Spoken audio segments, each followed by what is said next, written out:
Hey everybody, my name's Shepard Merritt. Welcome to the first episode of the Learning the Fundamentals podcast.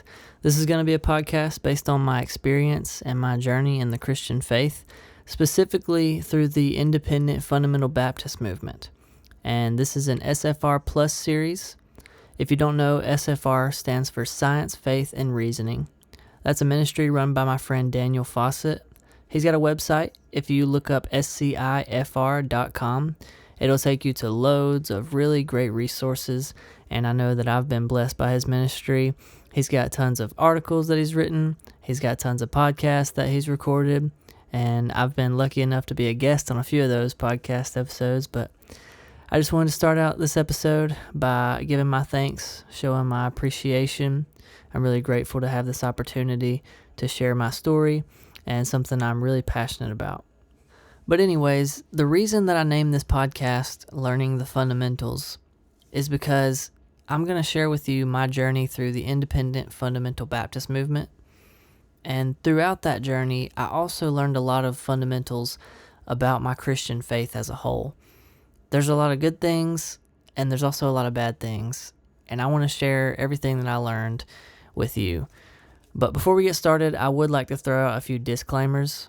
The first one is that I want to clarify my intention with this podcast, and I don't mean to be in any way, shape, or form condescending to those who are still in the Independent Fundamental Baptist movement. I don't by any means think that I'm better than those in the movement or, think that I'm smarter or anything like that. I just want to simply share my experience, what I personally learned from the movement, the good, the bad, the ugly, and problems that I have with it personally, but I don't want it to come across as if, I think that I'm better than those who are still in the movement. That's certainly not what I believe or what I want to communicate. The second disclaimer is that a lot of times when I mention the IFB or when I refer to the IFB, I'm specifically referring to the new IFB. Most of my experience in the sermons I'd listen to online, and especially the things I'm going to refer to in this podcast, most of those things are specific to the new IFB.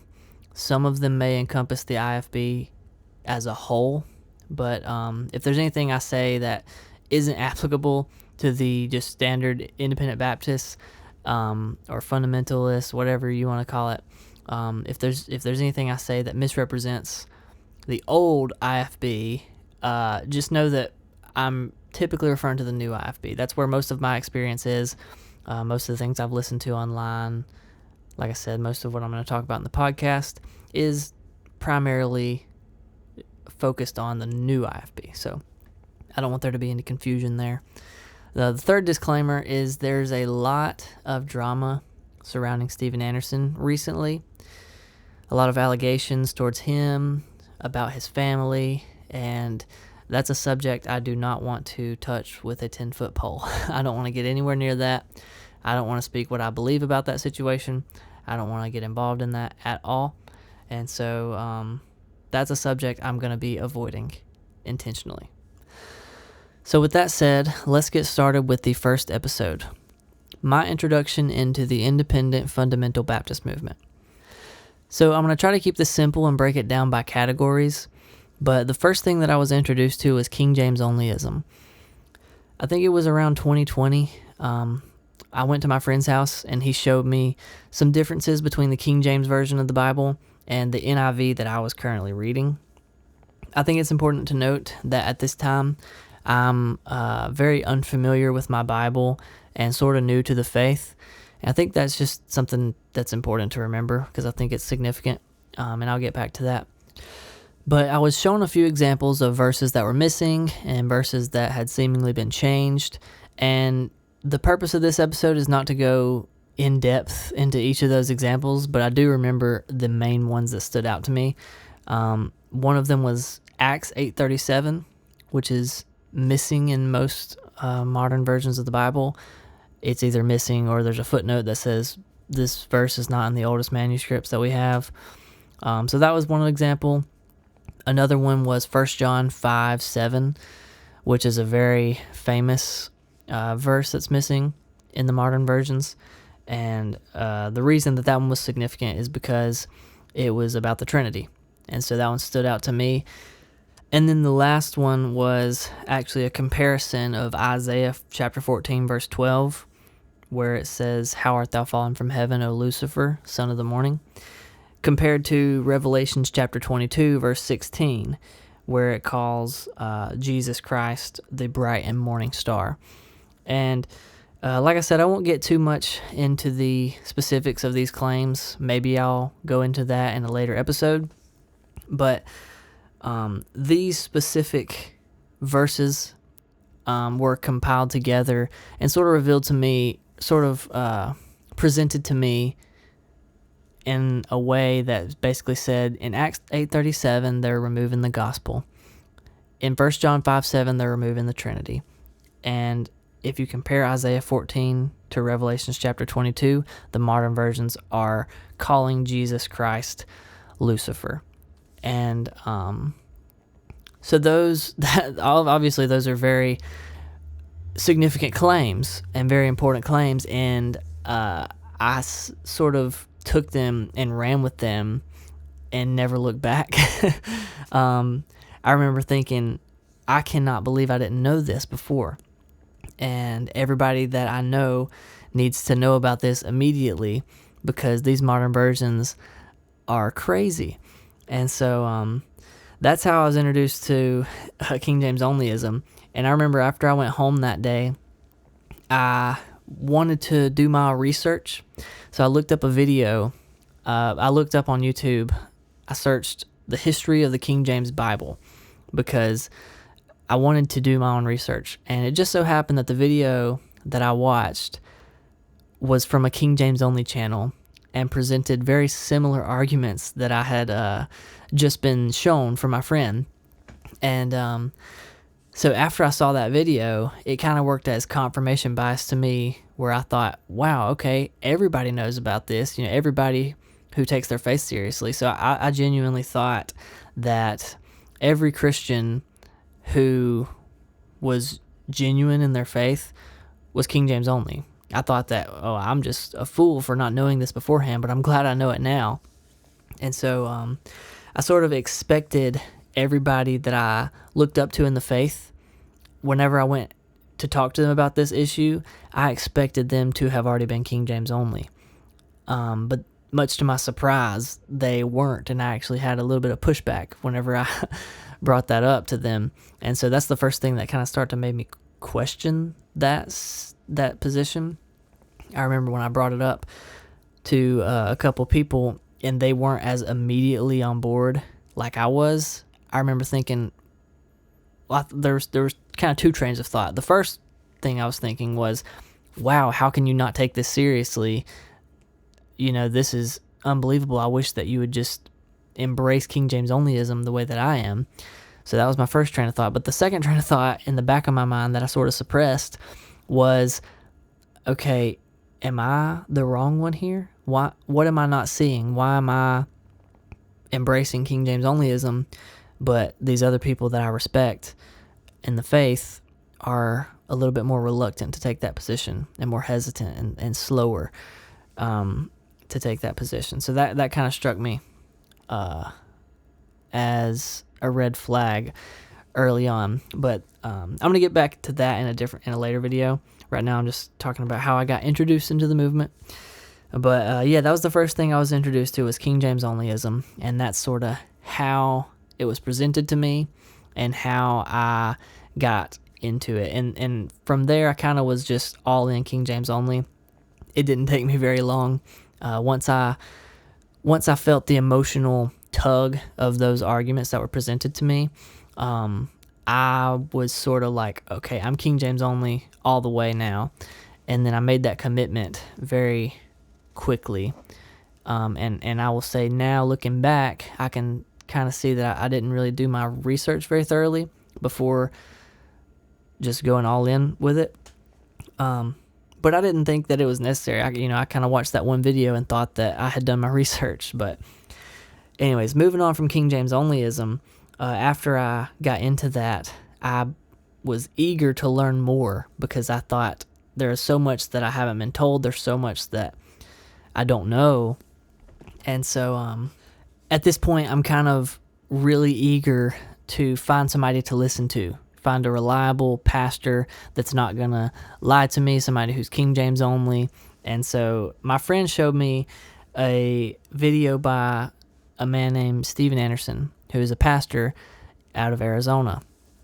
And the first video that I saw from him was actually a news clip. He did an interview about a sermon that he had preached against homosexuality. And in the news clip, it played a clip of his sermon where he was standing up on his pulpit and screaming and was kind of just being very extreme. And I remember being very blown away when I saw that. I remember thinking, I've never seen anybody this passionate behind the pulpit. And on top of the way that he carried himself in his interview, it was just a personality that I have never seen a Christian have. And I remember being sort of confused. I remember being torn and thinking, well, this isn't really Christ-like. But at the same time, maybe I don't really know what it means to be Christ-like because I've been lied to my whole life, is kind of what I thought at the time. I remember being just torn and thinking like, well, it doesn't seem like it sits right with me. But at the same time, I don't really know what's right anymore because the King James only thing is just kind of shaking my world.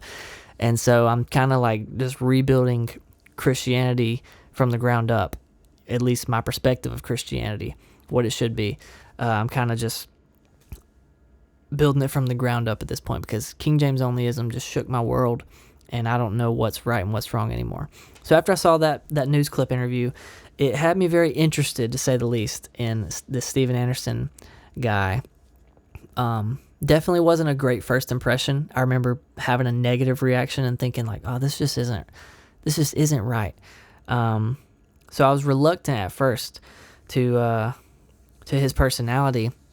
And then when I looked a little bit deeper, I listened to a few sermons by him, and there was no shortage of viral videos similar to the news clip that would just catch me by surprise. Videos of him kicking people out of church in a very loud and rude, aggressive way. Videos of him just saying off-the-wall things. And so when I first started to get into listening to Steven Anderson, I just couldn't get around all of those videos, all those viral videos.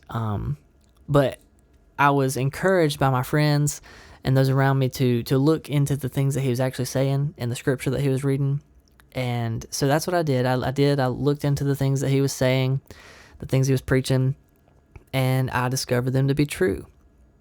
And that abrasive personality sort of became justified in my mind because I thought, well, he's preaching the truth and nobody else is. So, he's justified in being this passionate about it and this angry about it because, because everybody else is just sugarcoating it. But he's actually preaching the truth. And so that's sort of how I began to develop a liking to Steven Anderson. It definitely was a slow thing. I wasn't as on board as quickly with Steven Anderson as I was with King James Onlyism. It definitely took a while to build that liking in my mind, but the way that he taught things and explained things, like the gospel, I just really fell in love with. The way that he explained the Bible, it just finally made sense to me in a way that it never had before. And so that's why I really began to love Steven Anderson, is because he could explain the Bible to me in a way that made sense to me. And I felt like I had never listened to anybody that could do that before. So that is the second step, was my introduction to Steven Anderson. And then from there, the third thing that I was introduced to was the reprobate doctrine. And this is something I had never heard of before. It's actually not specific or unique to the new IFB, but they do kind of have their own unique interpretation of it. Essentially, the reprobate doctrine is the idea that There are certain people who have been rejected by God and given a reprobate mind to where they will never be saved, and they're essentially just twice dead on this earth already. And that's a unique idea that I'd never heard of, but I know now that that's a common belief amongst many different denominations. But the specific twist that the new IFB kind of puts on it is that they believe every single homosexual is a result of this process.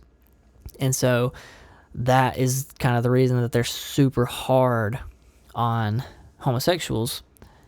And it explains, the sermon that the news interview was about. The reason that they come down so hard on that specific sin is because of their belief in the reprobate doctrine. They believe that every homosexual is a result of God giving them over to a reprobate mind.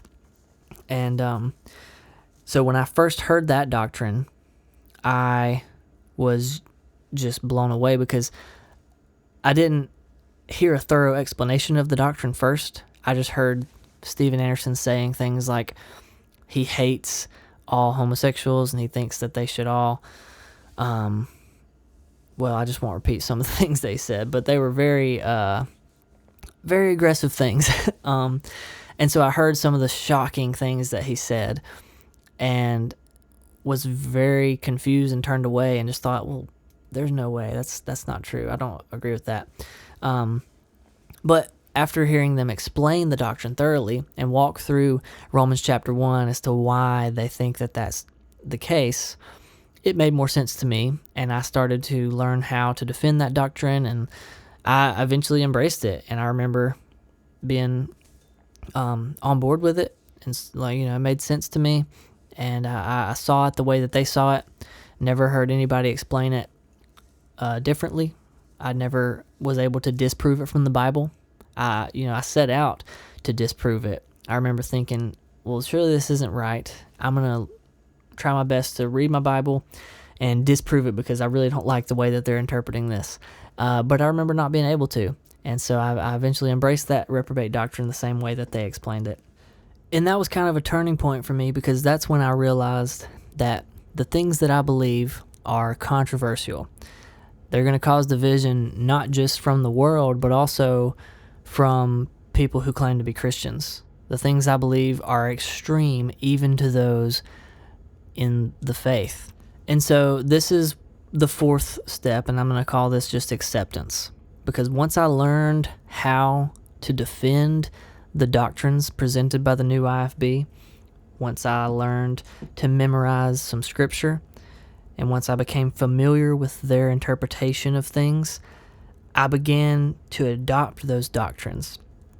And I learned how to defend them from Scripture against every counter argument. And I remember just feeling so much more validated in the things I believed when I would have conversations with people who disagreed with me and they wouldn't be able to disprove the things I believed in. And although I wasn't trying to be argumentative, looking back now, I can see that one of the motives that I had for reading Scripture was just so that I could defend certain doctrines. That's not something that I consciously thought back then, but as I examine myself and look back on that time, I can see that I was certainly growing in the faith. I was memorizing more Scripture. I was becoming way more familiar with my Bible. But I can notice now, looking back, that when I was reading my Bible, a lot of times it wasn't with the right motive.